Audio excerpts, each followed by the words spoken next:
and also provides overall support. Andrew sits in here too, operations and communications next to Jason, also working with operations and communications. And Karen, I don't think she's not here with us, but we'll see, be interactive with her for the poster session that we have at the end of your internship with us. So,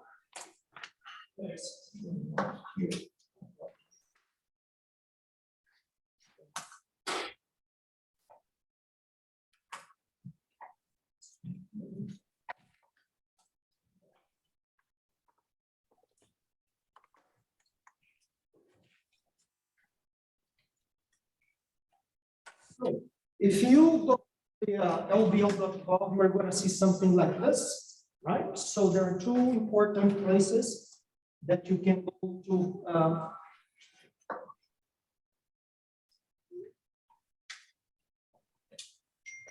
That you can find more information about the lab. Click on the directory to make sure that your information is correct, email and phone, for example. And if you take a look at leadership and organization, there is a map. And somebody's got their audio.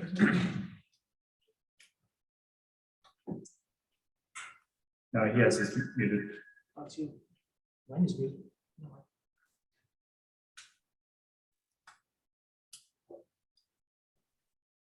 So if you go to leadership and organization, you're going to see something like this.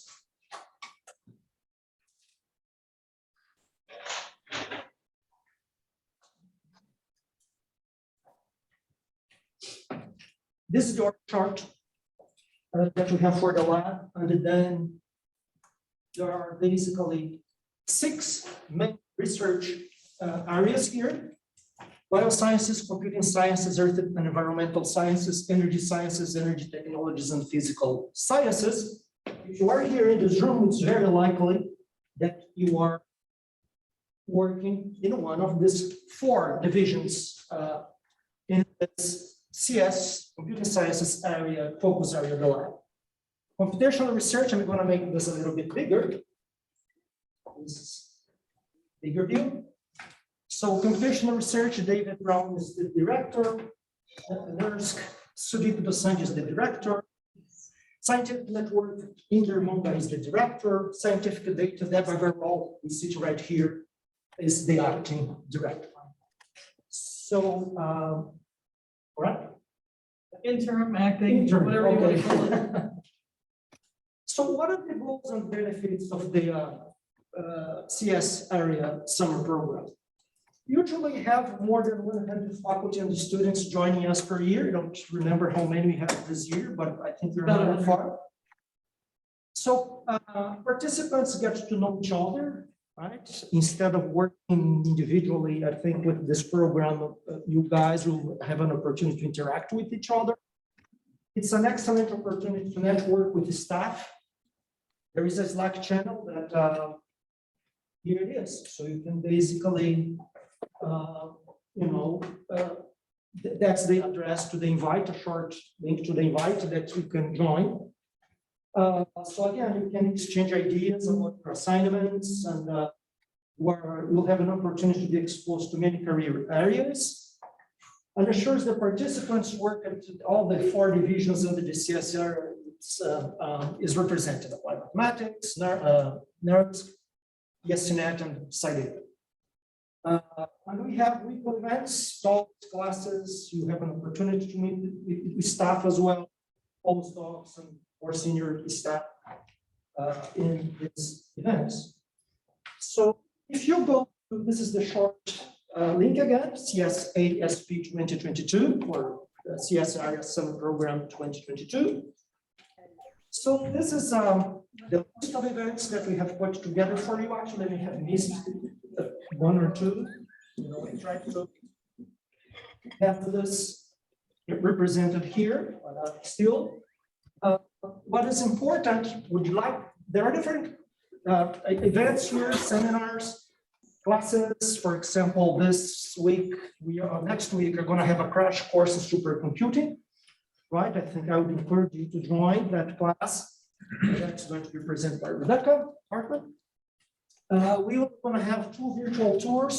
One of the big facilities that we have here, the Advanced Light Source and the AT cyclotron, lots of physics going on in these 2 facilities. And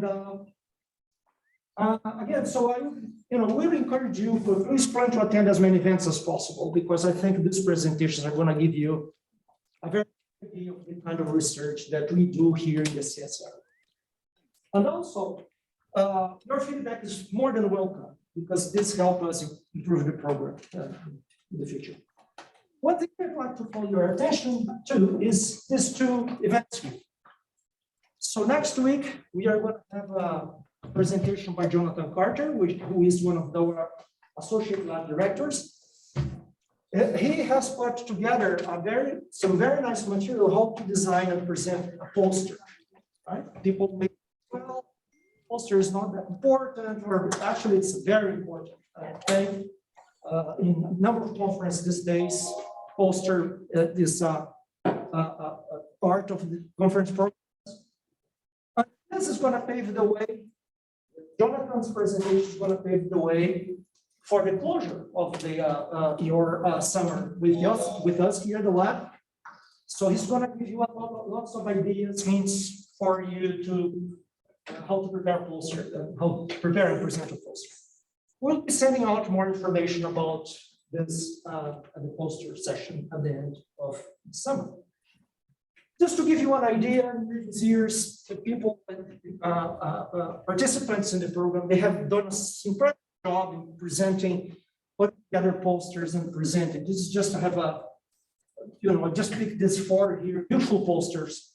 You'll have an opportunity to, if needed, to look at what people have done in previous years, in order to, to showcase the research, the work they have done during their summer here at the lab.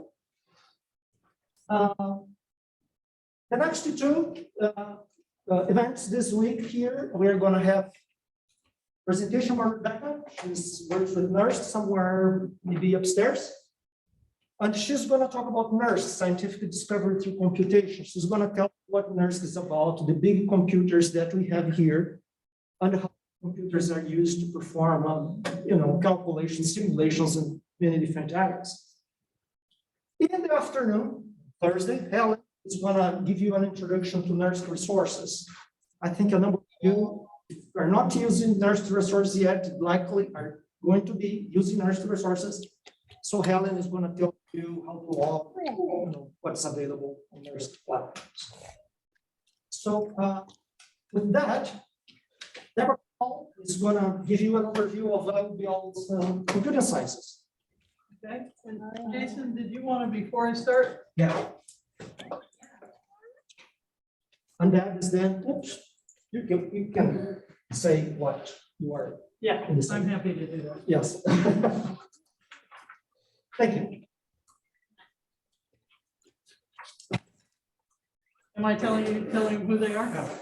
Okay. So, essential people that you all want to know. The people who make your life easier when you're here are the administrative staff, because they're the ones who know almost everything about this place. Your supervisor probably doesn't know the answer. They probably do. Everything from where can I get office supplies to how the heck do I get reimbursed for this thing that I'm doing? How do I get equipment? Any of those sort of things, and a whole lot more. Always start with your administrative staff. So Lisa's right here. Dion? She's online. All right, so Dion's online. Yeah, I got the email. I'm just, can we discuss after 1 hour? Okay, someone. Oh, okay. We're working that out. Carrie's online as well. Carrie's online. Andrew's over here. Wave, Andrew. Yes, there's Andrew. Lucy, Lucy's over here. Rachel also is maybe online. online. Karen's probably online. Jason's right over here. Bonnie Online. online. Also, So okay. everybody else. Oh, okay, everybody else is online. So ESNet on the bottom left, Yeah, it was, Nurse on the bottom right. okay, right. So these are all ESNet folks, that's nurse folks, that's scientific data, that's AMCR. So yes, at some point, you're gonna wanna know what division you're in. It's always useful. All right, so Jason, if you can, yeah. All right.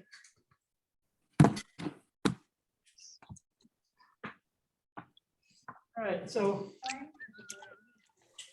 got a couple of things I want to do. So one is I want to talk about who we are, give you a little bit of background into the lab and CS here at the lab. But I also want to talk to you about how to approach this summer and how to think about it, and maybe some things to think about trying to get out of the summer. And I have to admit, before I hired him at the lab, I actually did an internship here at the lab. It was not my first internship, but it was my last. And it was really meaningful to me. And it's part of why I want to impart some of the things that I think are really valuable, not necessarily because I managed to do them, but because I now know that they're the right things to do. I did some of them, but not all of them. And I want to make this interactive, so feel free to ask questions either from online or from in the room. Okay, so first off about the national labs. If you're not already familiar, there's about 17 national labs in the system. So we're all the way over here, as you all already probably know because you got here. But they're actually, I mean, one of the nice things about this national lab system is that it's relatively common funding source, not as much anymore. But it also provides locations throughout the country. So it's kind of nice in that regard. If you actually have a reason you need to live somewhere else in the country, there are other national labs where you could go and work. We're of course the most wonderful of them, but you know, sometimes you just have to go somewhere else. The main difference between the labs is that there's a set that are general purpose labs and multi-purpose. And what that means is that we actually work on many different science areas, right? So at those labs, you're going to find a broad array of the science areas. Then there's single purpose labs that are more focused around a particular experiment, a particular science area. So things like, let's see, Fermi has got a particle accelerator. They're becoming more general purpose, but generally they're physics only, right? So that's sort of the difference there. There's a National Renewable Energy Lab that's really their focus. There's a National Energy Technologies Laboratory. So there's, see, NREL should be, yeah, NREL's right there. NETL's here. The big computer science labs are Argonne, Oak Ridge, and Berkeley. All of the multi-purpose labs have fairly significant computing different capabilities. Okay. So we love to think big. So we're always trying to think about bringing science solutions to the world.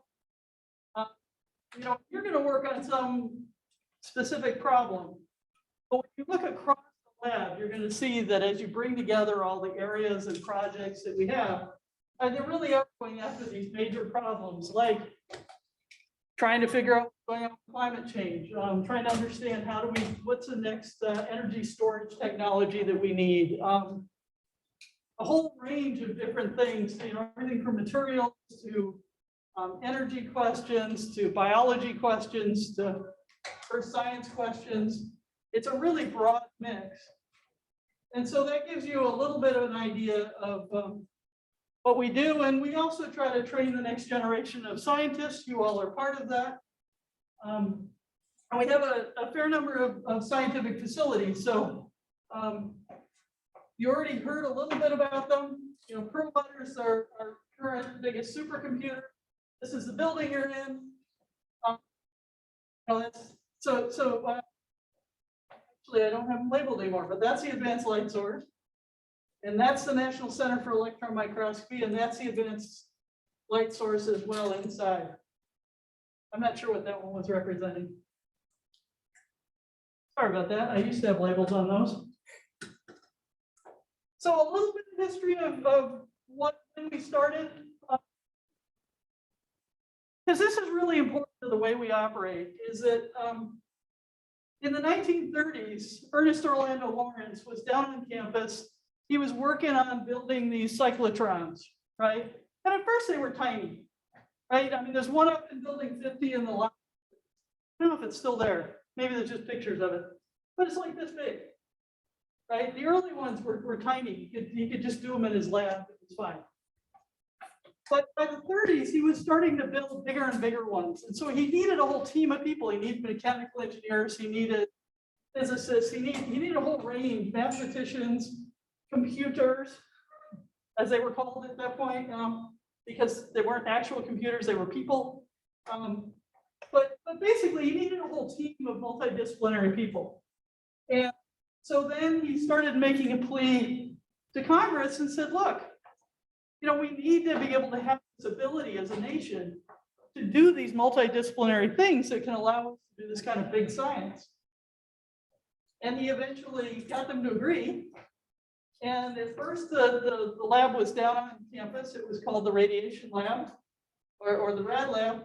And then in about 1940, it moved up onto this site here. Because UC Berkeley, or well, UC actually owns this land. So they were able to build up here. So we were the first national lab, which we're kind of proud of.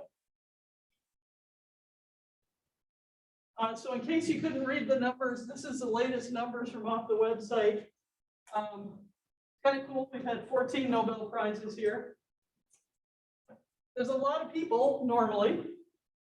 Pre-pandemic, there were a lot of people here. Now you're going to see them all in little Zoom windows for way more of the days. If you haven't already done so, I'm sure you have. The shuttle service is your primary method of getting around. This map makes it look like a nice flat place, but for those of you who are here, know that it is not. Like I just ran up the cafeteria back and ran up the cafeteria back and then over to here, and I feel like I've had 3 days workouts. So there's a lot of hills. It's a lot of fun though to go around the site. It's not till October, but we actually have a walk around, well, run around. That gets you a t-shirt, but that's not till October. So you have to be here in October to participate in that. Oh, there's the one with the actual names. So I already introduced most of these. I'll talk more about the Energy Sciences Network. But what these facilities are is they're user facilities. So the laboratory runs these facilities on behalf of a large user population internationally. It's not just the DOE labs, it's universities, it's all around the world that the users come from. Every one of these facilities has thousands and thousands of users that use the facility. Most of them are making a proposal to the facility to ask for time for a particular experiment to happen. Oh, this is me. Oh, you're on. Somebody still got sound on. All right, so if we narrow it down to computing scientists, our mission is really to achieve that transformational breakthrough impacts in science domains. All right, so what you'll see, we're a very mission-driven organization. What does that mean? You know, everybody hears mission-driven, and you go, what? You're not military, are you? Right? I mean, we always hear that in terms of military. But what it means for us is we're focused around things that matter to the Department of Energy.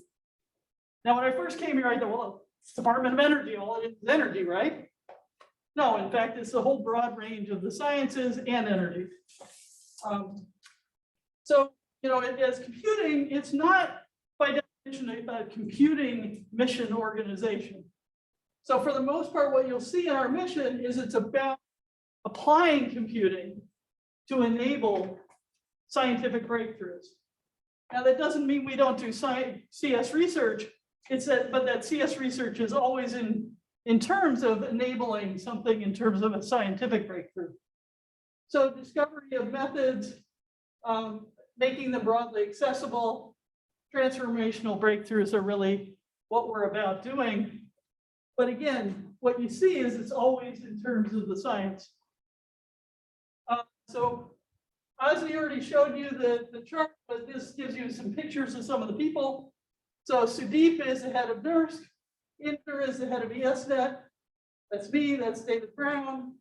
Jonathan Carter is out right now, but you'll see him later in the summer. He's the one giving the posters talk. Helen Matori, she's the other one. If nobody else can help you, Helen can. She's the deputy for the whole area. She's the deputy for both the research divisions. So you'll find her quite useful, but generally start with the admins. So you also saw most of this chart. So this is the 4 divisions, just listed in a little bit more detail. I just want to go through for a second. So just want to give you an idea of sort of what groups are where. So the scientific data division, we've got 3 computational groups. We've got the computational biosciences, we've got the computational cosmology, and the physics related one, which is called FACS.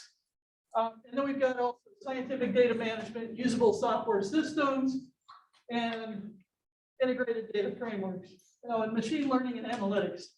So those are the groups in the scientific data division.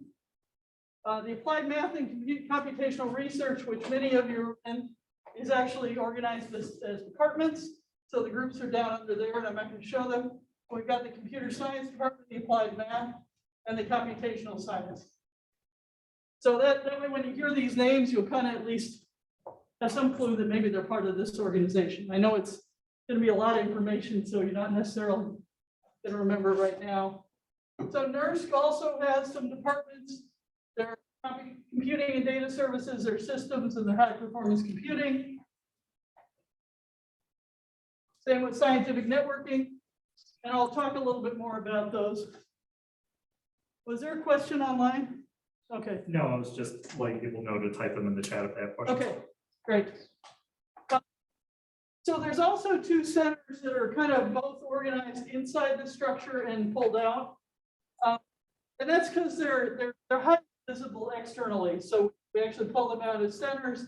So one is in the quantum systems. There's the Quantum Systems Accelerator run by Irfan Siddiqui. So some of you are working with maybe with Bert's group. And that would be, they're also part of the quantum systems work. And then camera under Jamie Sethian is also a center, and that's looking at how do we think about new math techniques for science. But again, all the people that work in those centers for the most part are inside the organization, the dark blue part. Okay, so I just want to briefly talk about some of the types of things we do. So in applied math and computational research, we do applied math. Shocking, I know it is. So the computer science side is architectures, languages, and algorithms. And the applied math is really everything from sort of novel equations work to partial differential equations, the adaptive mesh refinement work, the whole range of different things there. And many of you could cite a chapter and verse better than I can. And then also there's a lot of scientific partnerships and simulations as well as the quantum work.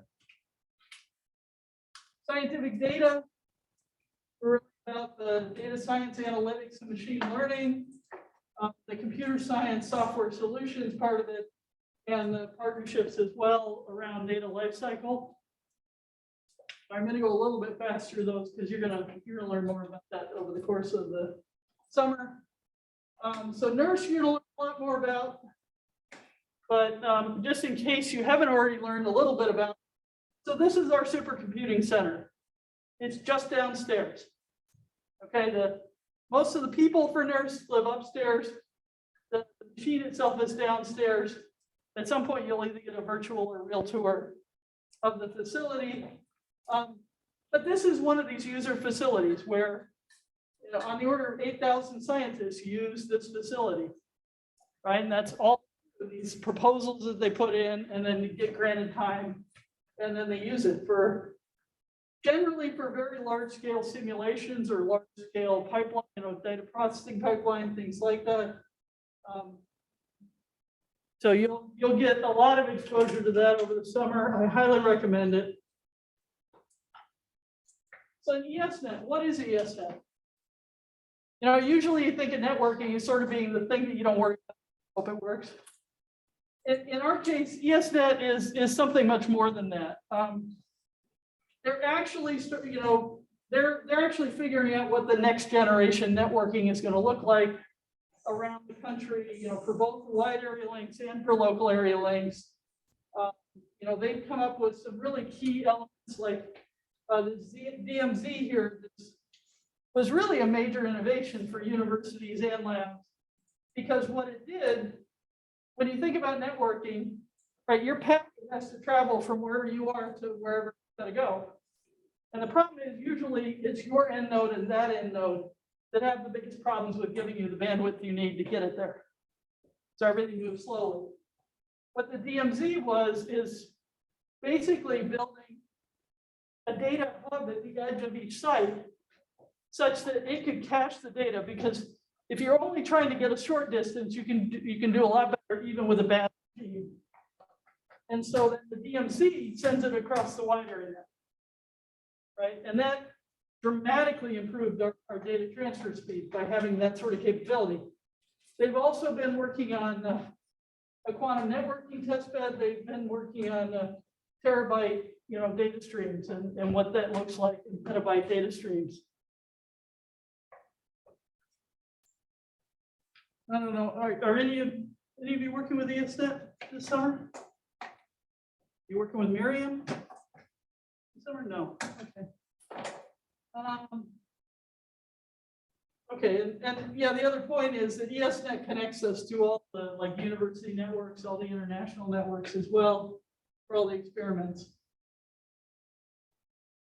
So the quantum information science and technology is another facility capability that's relatively new, but that's really a growing area. And this again is one where you can put in a proposal and actually do work with the quantum in the quantum area. So I know some of you are probably working with Bert's group and going to be working on quantum.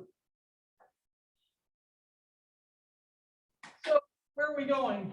I mean, a strategic vision is just looking at what are some of the big places where we see major changes. One is in learning. When we think about the traditional processes we've used to date, you're either sitting there with data or you're trying to build a massive, first principles simulation. We're kind of reaching the limits of what those can do.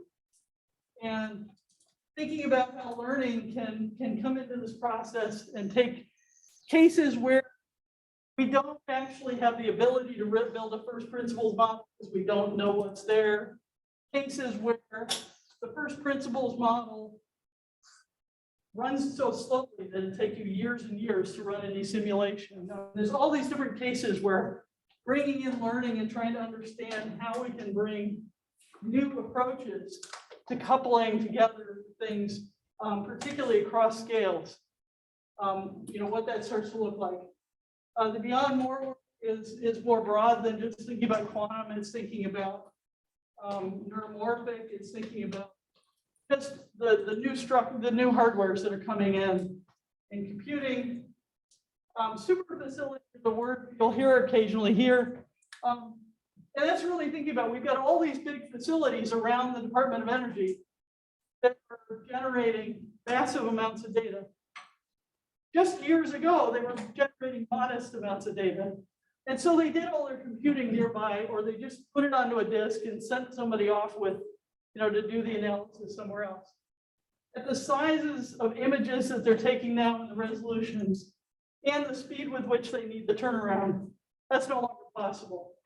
So another big area is really thinking about how do we take those experiments and connect them into the supercomputing, all the performance pieces that they need from edge all the way into the supercomputer, such that they can have fast turnaround, such that they can automate an experiment, such that they can do a whole range of new things that have not been done in the past.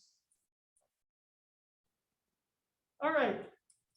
So that was your introduction to CS. Are there any questions, or are you all just like, I don't want to know that?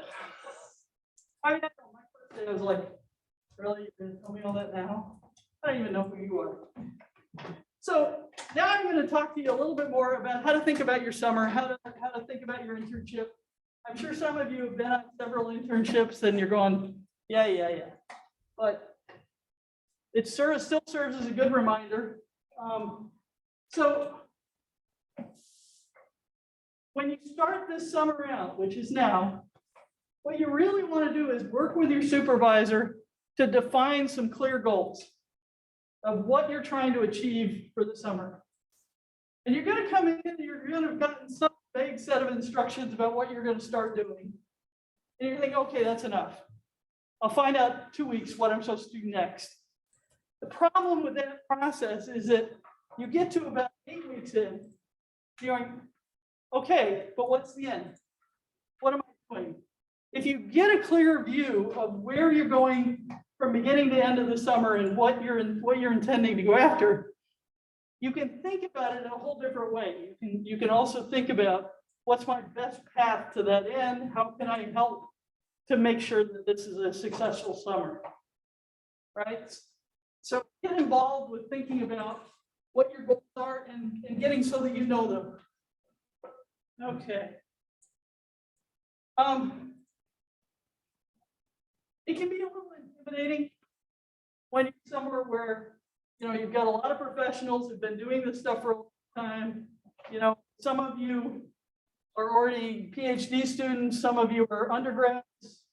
You're in all places in your education. What you got to realize is that no matter where you are in the spectrum, okay, I'm now a division director. I know I'm stupid at this point, right? The further you go, the stupider you realize you are. So, realize that when someone's trying to explain something to you and it's not making sense, don't just sit and go, oh, well, I'll go home and figure it out. Ask some questions. Try to understand what they're saying. I mean, sometimes it's going to turn out that they weren't being very clear. Sometimes that you need pointers to the right references to go read. And if you just say, oh, okay, I'm going to go do that, because it's not like your advisor at school. This is not a test. It's a team. Okay. When you're in school, you're being tested continuously on how well you learn this knowledge, how fast can you learn it, how much better than everybody else you can learn. That's not what this is. This summer is about achieving something together. Okay. So if it doesn't make sense, if it's, it's not a test, ask the question. Okay. If you need resources, ask for them. Okay. If you've got a laptop that's just killing you, every day it takes you 2 hours to get the laptop booted up, and then maybe you're going to get a couple hours out of it, and then it dies, then you got to start all over. Right? Ask for help. Figure out how you're going to get a different laptop. Things like that. Right? Another really key thing. In school, you can sit and you can calculate. Do I really have to deliver this? Do I really have to deliver that? How well do I have to do on this? It's a really different environment here. When you've got something you've promised to do, really try to be reliable. Now, what does reliable mean? It doesn't mean you always deliver, you always make sure that you got there. But that if you're not getting there, that you communicate so that people know where you're at, what's going on. Right? Because it's a team, not a test. All right? So I've actually, one of my brightest summer students failed horribly at this. It was such a bad experience for me and for the summer student. Because what happened is I had set them on a task. I thought I'd given them all the explanation they need. And the thing is, they were really smart. So they went off and tried to figure it out. And I'd stop by every, couple of days and say, how are things going? They'd, oh, great. 4 weeks later, I realized that they had not even understood the instructions, much less been able to deliver. And that's not where you want to be. Right? It ended up just a horrible experience for both of us for that summer. And it was all because he was very convinced that he should be smart enough to figure it out on his own. That wasn't what I was expecting. I know Osni talked about all the seminars and tours that you have to go on. I would highly recommend, there's a huge number of seminars that happen here at the lab across all the sciences. For science areas that you're interested in, just curious about climate or storage or whatever, look up your seminar series, attend some of them, right? Learn things, right? You're in this environment that's going to give you access to a huge amount of opportunity to learn new things and just satisfy curiosity. Don't be afraid to do that. And particularly if you're remote, right? For those of you who are on Zoom, don't think of that as like, oh, well, I'm on Zoom, I can't do any of that. All of the seminars are going to be on Zoom as well, okay? They all will have the seminar information for Zoom. Okay, really do the poster displays. For the rest of your career, it's useful to be able to, in a clear, concise manner, explain the thing that you're doing. And be able to do that in a moderate amount of time with some compelling content about what that is that you're doing, and thinking about what is the display behind me to help me to explain that thing, right? It's a really valuable skill in life, in your job. Really, it's a great starting point on that. Try to accomplish the goals you set out to do. If you're not accomplishing them, communicate. Okay, so I hear from some of you. Maybe you don't know yet. Somebody tell me what their goal is for the summer.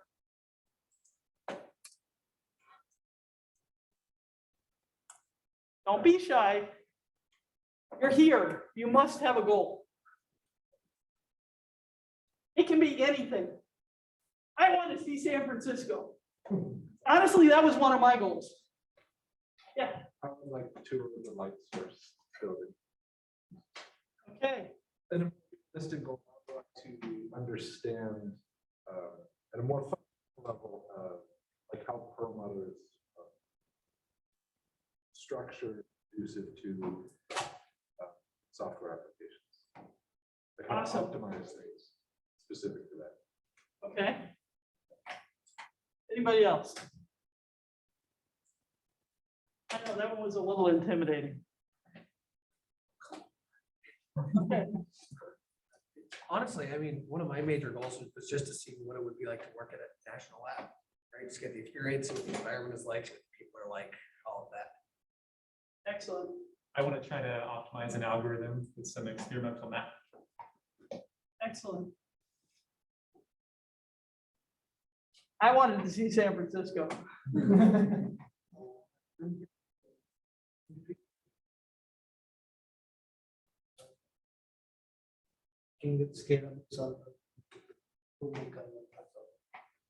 Okay. Thank you. This side of the room gets an A.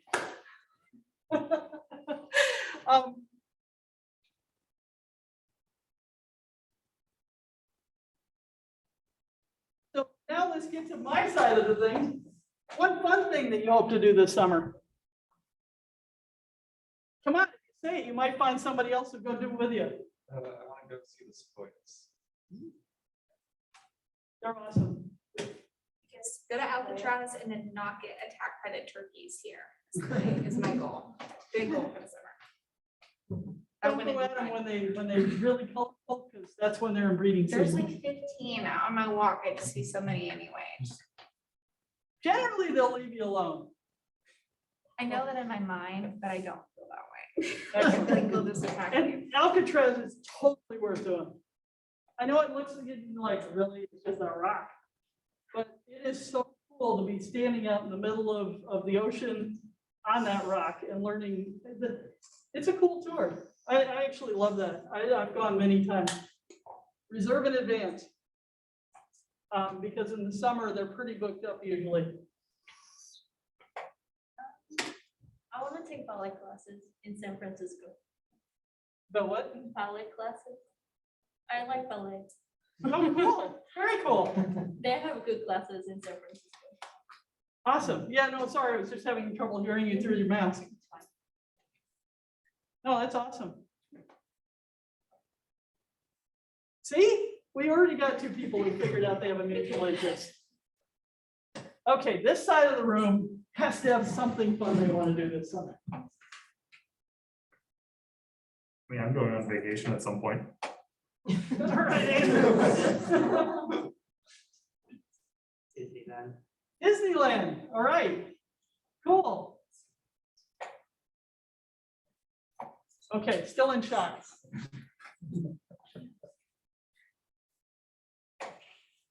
Okay, what do you want to take away from this experience? What is the big, one big thing that you want to have taken away from having been here for the summer? Yeah, I know that. Come on. All right, thank you. I want to take this opportunity to see if research for school was for me. Excellent. That's exactly one of the great things to do here, because that's what I was doing with every one of my internships. And one of the things I learned that was invaluable was that my coursework was completely different from the real world. Right? I mean, when you're in your courses, your professor's like, you have to learn this because it really matters. And then you go out in an internship and you realize, yeah, kind of. I have to learn this, but not because it matters, it's because I need to know it to do what matters. Right? And it is different. That's an excellent thing to be doing here. Thank you. Somebody else had their hand up back here. Oh, I have my hand up. I was just gonna say the same thing. Okay.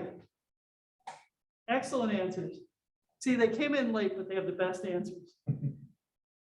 Okay, anybody else? I know, I shut you guys down. I know you had your hand up. Yeah, I want to learn how to collaborate in like a research environment a little bit better. Awesome answer. In an academic environment, you're continuously pitted against each other. Every once in a while, you get to work together, but even then, you'll be graded against each other. Right? They're gonna be trying to figure out who did the best, right? In this environment, it is a team. And learning how to operate in that team is very different. Thank you for playing along. Okay, just to give you a little bit of sort of background, these were some things I thought might be useful to you. Every conference room here is going to have Zoom set up. It may be that some of the ones in this building aren't quite up to speed yet, but most of the ones in the other buildings are, and these will be soon. Lisa disappeared, so I can't. But yes. All of the major conference rooms in the building should be working with Zoom. Some of the smaller ones that we call JIT rooms or just-in-time rooms are we're still getting those squared away at the moment. Okay. Thank you. I'm going to have to speed up because Sarah wants a little bit of time on my. I didn't know I had all these talks. So simple things. This is huge. You're computing. You're probably computing for life, right? I mean, that's going to be your career. The worst possible thing that can happen to you is an ergonomic injury, right? Carpal tunnel syndrome, elbow problems, because it stops you from being able to do your job. So we get a lot better with a brain to keyboard interface that isn't your hands, right? Protect that, protect your back, protect your posture, protect all those things. They will offer an ergonomic evaluation. Do it. Take the advice. You know, it may be for new, different type of mouse, a different type of keyboard, whatever it is. Try these different things and learn what works for you for ergonomics, because that way you can outfit yourself when you go back to your university and make sure that you've got an ergonomic setup. It makes a huge difference. While you're young, you think, I'm invincible. I can sit on the edge of the couch and think like this. Yes, you can. But it's still gonna do damage. You have to carry it back. I recommend you put where you are in your calendar. On each day, you'll be able to just put it up top. Somebody will show you how to do that. I think all the admins probably know how to do that at this point. If you want to bring a visitor on site, check with your supervisor. You're going to need to use the shuttle because unfortunately we don't have enough parking for everybody. I already showed you. Oh, if you haven't yet found it, that's where you are now. That is the building that I'm in, which is just across the way. A lot of the people will also be in 50. It is a maze. Okay, just plan on that. There's a cafeteria. Those are the three buildings you probably care the most about knowing. But there's the picture of what we actually are. So you can kind of see the hill there when you look at it. And now I want to turn it over to Sarah for safety. Sarah, you good to go? Yes, thank you, Deb. And I just want to add on to the comment about visitors. At this time, all visitors must have a business purpose to be on site. So no friends and family are permitted at this time. Okay. So first up, I just want to review incident reporting. And I apologize, I'll back up. My name is Sarah McGinn, and I am the Division Safety Coordinator, or DSC, for the Computing Sciences area. So any safety related questions, feel free to reach out. Okay, so back to incident reporting. So at Berkeley Lab, all injuries and near misses must be reported to your supervisor and myself. So timely reporting is really critical to allow us to ensure that you get timely treatment and care, as well as correct any hazards to prevent anyone else from sustaining the same injury. So for any life-threatening emergencies, please contact 911. But for non-life-threatening injuries, including positive cases of COVID, please call our on-site health services at 510-486-6266. And then, as Deb mentioned, when it comes to ergonomics, we do have a team here at the lab to help you with any ergo-related needs. So you can reach out to myself. We have ergo advocates within each division, and we also have the EHS ergo team who can be reached at ergo@lbl.gov.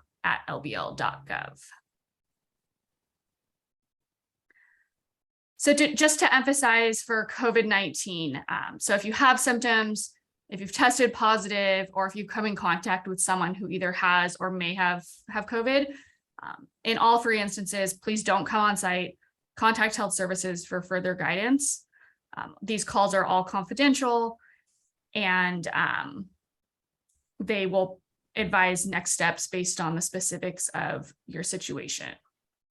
If you're working remotely as well, this does apply for positive COVID cases. So it's a DOE requirement that we report all COVID cases. So even if you're 100% remote, if you've tested positive at home, please let health services know.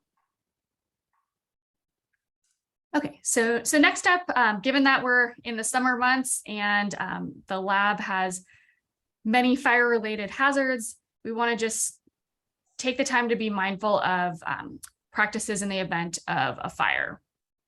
So if you see smoke or flames, that's always a trigger to call 911.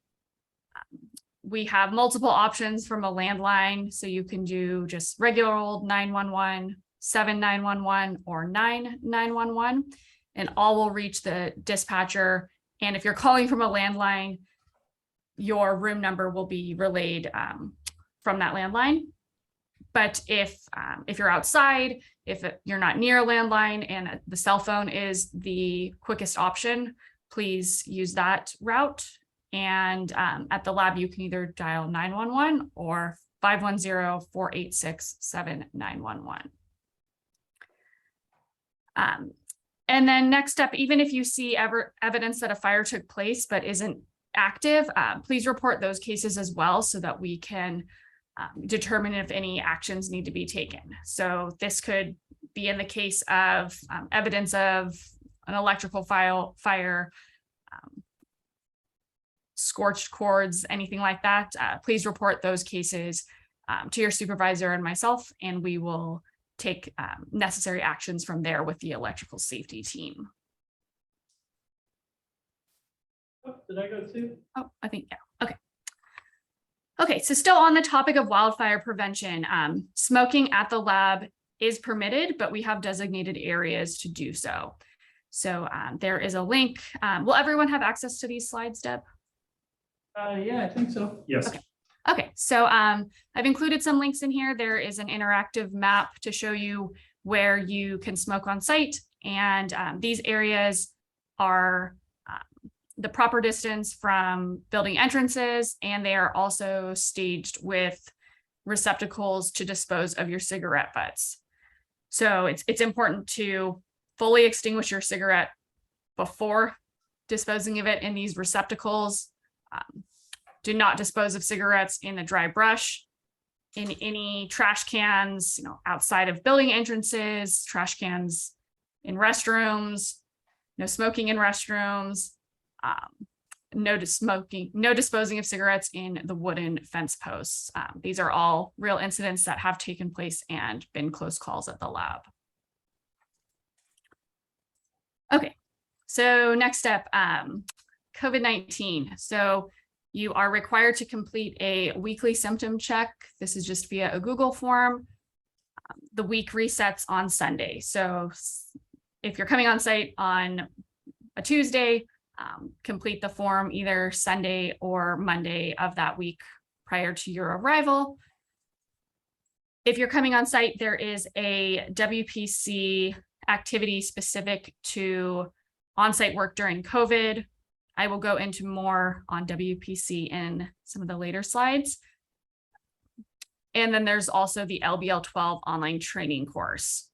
So when it comes to masks, we are in a point now where masks are required indoors regardless of vaccination status. We have testing available on site.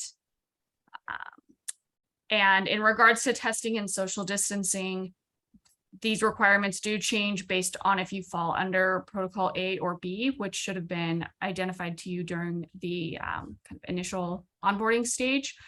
But please reach out to your supervisor if you have any questions about which protocol you fall under. And then lastly, please wear your badge at all times when on site, and it should be visible.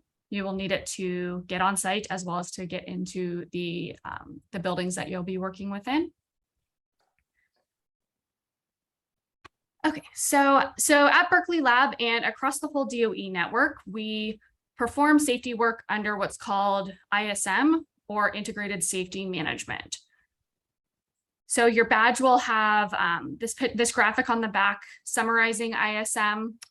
The key steps are to define your scope of work, analyze the hazards, develop and implement controls for those hazards, perform the work, and then lastly, to provide feedback and so that we can continuously improve.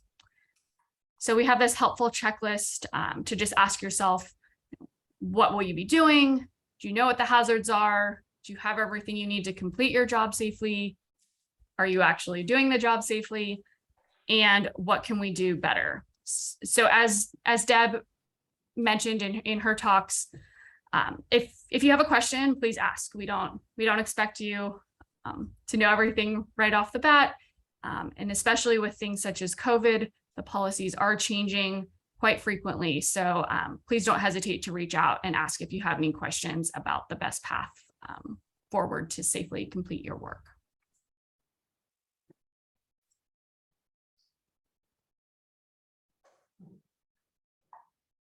Yeah. Okay, I think there's a couple extra slides. Yeah, I know, for some reason it's not advancing. It thinks I wanted to go into something else. Oh. And I'm gonna stop share and restart it.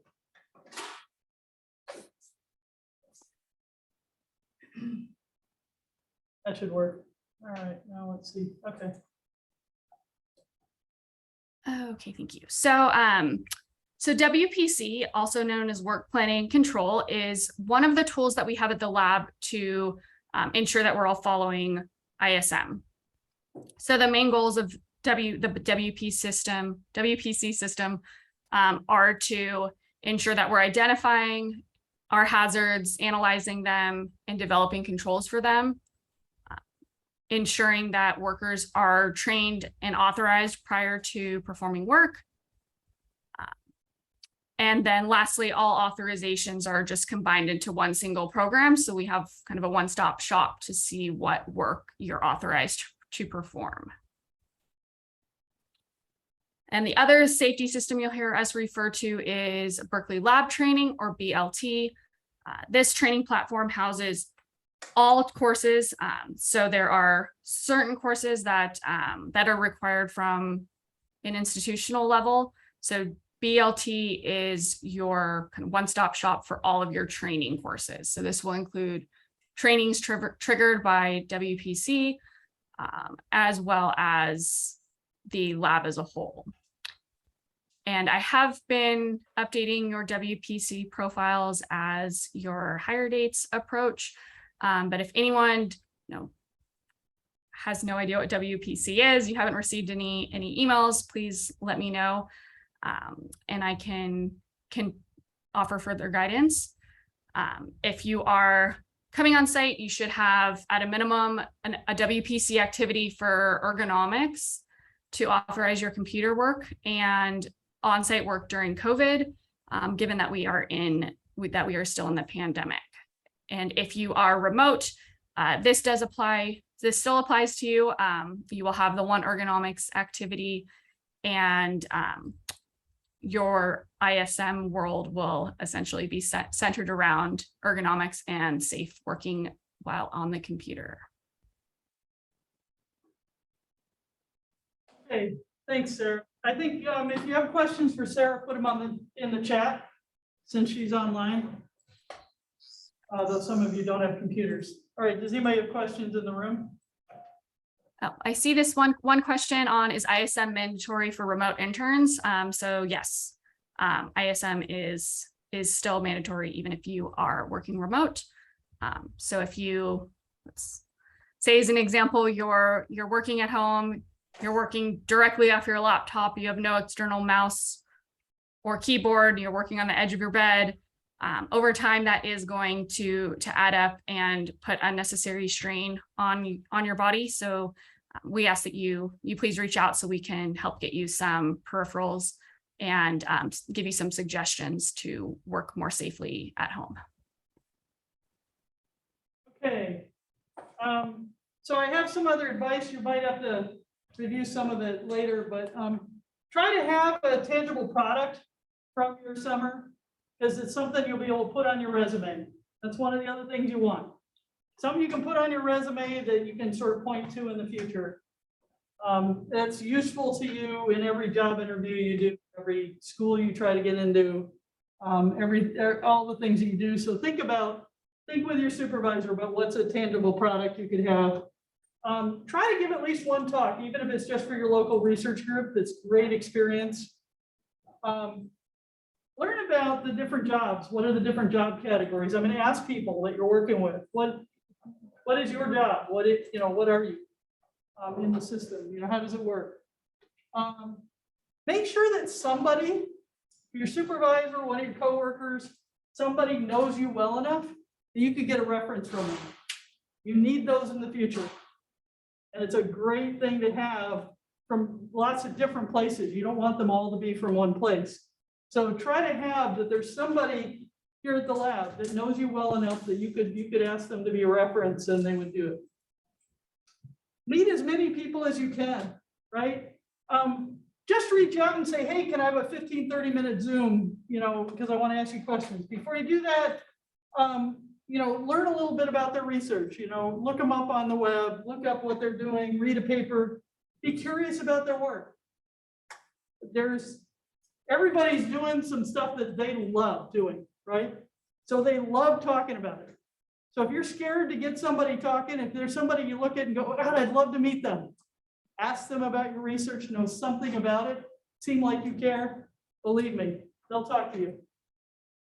Ask for advice. You know, this is an opportunity to get advice from lots of different people about this sort of career, right? So you're going to learn from your supervisor, your immediate group, but you can also reach out and sort of learn from other people. What's your job like? What's your job like? Get out there and actually meet more people. It's always tempting to sort of stay in your confines, but don't. You don't have to know them. And we all feel imposter syndrome. What that means is that you feel like you don't belong. All of us feel that. You really just have to say, you know what, I'm going to do it anyway. I'm just going to reach out anyway. I'm just going to do some of these things.